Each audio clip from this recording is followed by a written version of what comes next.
Welcome friends to another r/IDontWorkHereLady video. While these stories contain people who don't work here, you know what works great here? Hitting the like and subscribe buttons down below. That said, our first story of the day is by Becky, not even close to looking like a Walmart worker. So I wanted to take advantage of the after Christmas sales, so I went shopping on Sunday. I was checking out the Keurigs since that was going to be the gift to myself for Christmas. They were low on stock, so I was there a while debating on whether I should go to a different store or pick from what was on the shelf. An older guy came up beside me looking at the Keurigs also. He asked me if I'd seen any of the compact ones. I replied, no, their stock is very depleted. They have blue and maroon but no black, what he was shopping for. He told me that he looked on the website and it stated he could order it there and pick it up in store the next day. He asked, is that true? Will they ship it from another Walmart overnight? I responded that I'm not sure how that works, that they possibly could do that, but I don't know. He then pulled out his phone and says, can I show you what I'm talking about? At this time, it dawns on me, he thinks I'm an employee, and you could tell by his tone, he was getting frustrated by my lack of knowledge. I turned to completely face him and said, sir, I'm shopping for a Keurig same as you. I don't have any more information than you do. We then laughed together as he realized his mistake, and I wished him luck on his black compact Keurig search. Just thought I'd share a genuinely pleasant I don't work here story. Happy shopping, everyone. I'm kind of curious, if you guys were going to like a regular grocery store, whether it's like Walmart or wherever, would you rather deal with one upset Karen that you can walk away from? Or would you rather prefer a trip where you had to make small talk with 3 to 4 people throughout your entire time shopping? I'm kind of curious what you guys would prefer, so let me know in the comments. Our next story is by Yumi J. Apparently stadium workers work for the ferries. I was re-listening to some Reddit stories, and one of the stories reminded me of the times I get asked for stuff. That Reddit post was about someone wearing a green shirt in a Target about car parts. The context is I work at a stadium, and we couldn't keep our uniforms in our lockers, so we have to come into work with it on. I live in an area that requires me to take a ferry to commute to work. Many of my coworkers and one of my bosses does this. We're constantly asked questions regarding the ferry system when we're wearing uniforms indicating the stadium we work for. This particular incident happened earlier this year during the regular season. My boss and I are just leaving the ferry terminal after traveling a good 40-minute ferry trip because we tend to carpool, but his car was a good distance away, so we have to walk. I have asthma and shorter legs than him. As I'm taking my time to breathe, this couple, man and woman, with a thick, I think, Eastern European accent, are asking me questions about the ferry, including where they could buy tickets to get on the boat. They were in their car while I wasn't. I did my best to cut the conversation short to get out of there and catch up to my boss, but every attempt to do so was them asking more questions. Questions consisting of, where do we buy tickets? How do we get on the boat? Where's the line? I was a walk-on passenger, so where I buy tickets was different for a car ticket. I explained to them that they had to go back in that line where the stoplight was, and they just bypass everyone to come over here, and that those tickets are at the window and not in the terminal. Plus, there was the fact that I don't work for the ferry system, and I work somewhere else, which is plainly on my uniform. Then they repeated themselves. I gave up. Luckily, my boss, who's well over 6 foot in his late 50s, came back over and was like, OP, what's going on? I explained briefly to him, and then he turns to the couple and literally repeated what I said back to them, saying that we don't work for the ferry, and you need to get back in that line over there at the intersection, etc. They lamented that now they have to go to the back of the line because of that. We even asked them if they're going by walk-on or car because those lines are different. Well, thank goodness my boss came to help me, and we even joke how I look like an information booth, and that I tend to get into situations where I don't work for this company like this. This is almost a weekly situation of being asked regarding ferries, but this one I remember most because of how creepy it was in general. Almost all of my coworkers who take the ferries get asked at least once. I certainly don't envy OP's experience of being asked, hey, do you know where you can get this ticket? Hey, do you know how long the ferry rides are? Hey, what are the regulations during a ferry ride? Also, I kind of wonder if it gets boring after a while having to take a ferry to work every day. It seems like it might be nice to ride along the water and look out, but maybe you just kind of get sick of it like any other transport. Our next story is by Flightless Potato. It finally happened to me. So this took place in a city in the UK with a large East Asian population. I'm of East Asian descent as well, and fit the demographic of the employees at a Japanese dessert shop that I'd gone to with a friend. As we were getting ready to leave, and I walked to the front of the store to bin a serviette, some customers walked into the store and immediately asked me if we were open. I told them that I don't work there, but just had a Sunday, so they definitely were. The man who asked me looked so sheepish and apologized right away. Not a long story or a dramatic one, but I was so tickled that I finally have an experience to add to the subreddit. Do you guys think that in this situation, that's an understandable mistake to make? I'd like to hear your guys' thoughts. All I know is that is probably one of the most cringe-worthy things you can do. If that happened to me, I would never be able to let myself live that down. It would be so compartmentalized in the back of my mind that it would feel like lightning striking me when it inevitably pops up when I'm laying down in the middle of the night trying to sleep. This next story is by Florida Gal 1234. Paint-stained clothes? Must be a phlebotomist. This morning, I went to a place whose name is synonymous with search testing. As the title says, I was wearing clothes covered in paint stains since I've been helping my dad paint the last couple days and plan on helping again as soon as I left. I got stopped by an older gentleman on my way out. I had just come out of the back where the patients are taken back to get their blood drawn when he started asking me questions. He wanted to know if walk-ins were being allowed again. Not to my knowledge, no. And why exactly that was, since the place doesn't look very busy. We were the only two in the waiting room. I told him I had no idea, to which he replied, "Don't you work here? How can you not know?" My response was to show him the cotton ball still taped to my inner arm while saying, "I just got my blood drawn."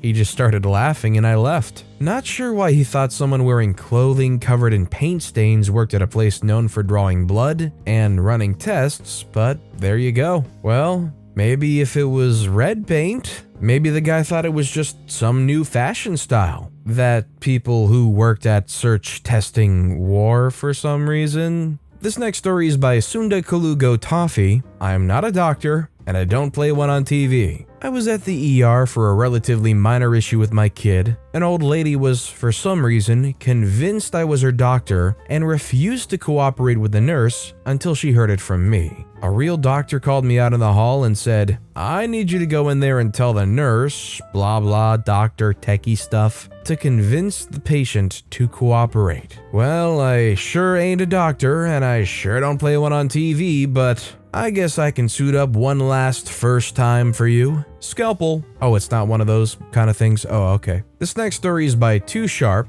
Just because I wear pentagrams on my clothes doesn't mean I work here. So this happened this past Halloween. I can't say I blame them though. I walked to a local Halloween store on a very busy day in my usual clothing wear. Black craft cut clothing from hat to shirt to pants. So a lot of skulls, pentagrams, creepy stuff. I also donned skull piercings and black nail polish. So, needless to say, walking in that store was a big mistake. The amount of people that asked me where the bathrooms were, and I had to explain to them that I don't work there and that there wasn't a bathroom. I kept getting asked about deals and where things were. It was very entertaining for both sides because most people's reactions were, "Sorry, I just saw your clothes. Sorry, but I like your pants," and "Oh, my bad, you just look like you should be working here." I still wear that stuff almost every day, and people are also very complimentary of my clothing, and it makes my day. I think it's great that when people have such a unique sense of style, or just a very strong sense of style, that they're not afraid to stand out from the norm and just rock it. I'm sure OP gets a lot of compliments because they stand out, they look good wearing it, and they're not afraid of wearing it. This next story is by Hyperbird. I'm not wearing red. This happened a few months ago, so I figure enough time has passed to finally post this. I work at a well-known body/home fragrance store. Yes, probably the one you're thinking of. If you've never been or can't remember, our uniforms are blue jeans and either a white shirt or a gingham shirt, and in the store, we wear blue aprons. Well, I'd just gotten off my shift, and since I had the car, my mother asked me to run a few errands for her while I was out. Since I don't take other clothes to change out of when I'm not working, I resigned myself to walking around other stores, smelling like I'd just crawled through 10 different flower fields. Yes, there was no getting away from all the perfumes and lotions you test for customers throughout your shift. One of the stores I had to go to was Target. For a bit of backstory, Target, for some reason, is just a really popular place to go in my hometown, especially around my age. I'm really not sure what it is about the store, but it's just a place that everyone hangs out in. So I'm very familiar with the layout of this building. I could probably navigate it with my eyes closed. So I'm walking down one of the snack aisles looking for sour candy for my brother. I'm holding a basket in one hand and my work bag in the other. I'm very clearly a customer and not an employee. However, this lady doesn't seem to get it. Karen says, ahem. I look to my left to see this annoyed woman staring at me with her arms crossed and her foot tapping on the ground. Yes, her foot was actually tapping. I didn't think people did this in real life until this moment. Assuming that I was in this person's way, I apologized and sidestepped. She says, "Don't move away from me, you're supposed to help me." I'm beyond confused. Help her? With what? Did she want help with the candy? I know I eat a lot of it, but that doesn't make me an expert. I say, excuse me? She says, help me, you're supposed to help me. I say, with what? She says, finally, a good response. I'm looking for stationery. I say, okay, lady, first of all, why are you looking for stationery in the candy aisle? Second, to get to the candy aisle, which is at the back of the store,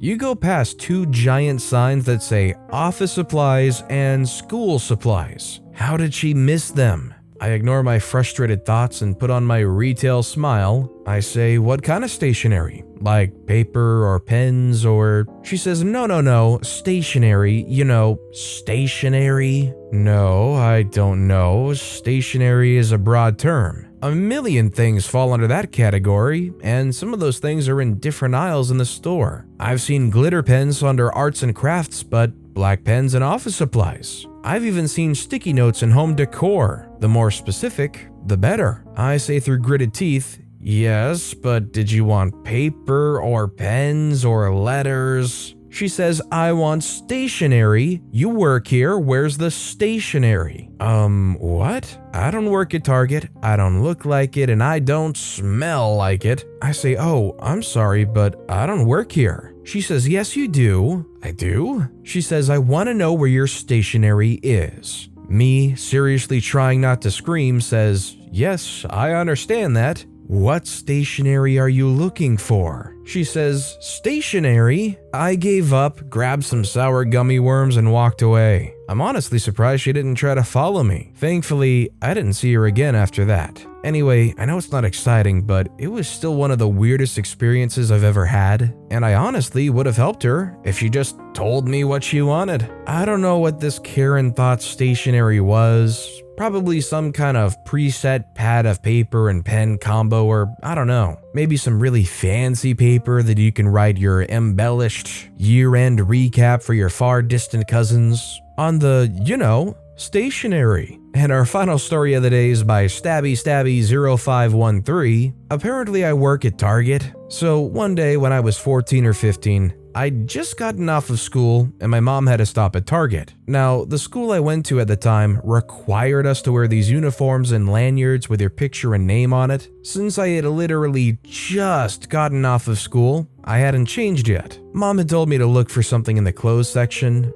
I think it was for clothes my little sister would like. This lady walked up to me and asked where something was. I froze for a second and then kind of laughed awkwardly and said I didn't work there. She apologized and walked away. By the way, the uniform was black and had the school's logo on it. Definitely nothing like the Target uniform. I guess I could see how she got confused though. I definitely have a small distaste for schools that require that lanyard with the ID card on it. Mostly because I had a story exactly like OP's. And the problem is, it's not necessarily that you brought the lanyard in or whatever. It's that when you're wearing it at school and you wear it all day, you kind of just forget it's there. So next thing you know, you're out of school, you stop for some errands, and you walk in without thinking about the lanyard. And all of a sudden, you're talking to Karen trying to tell her where the stationery is. But with that being said, that's all the time we have for today. So of all these stories I've read today, which is your favorite and why? Let me know in the comments down below.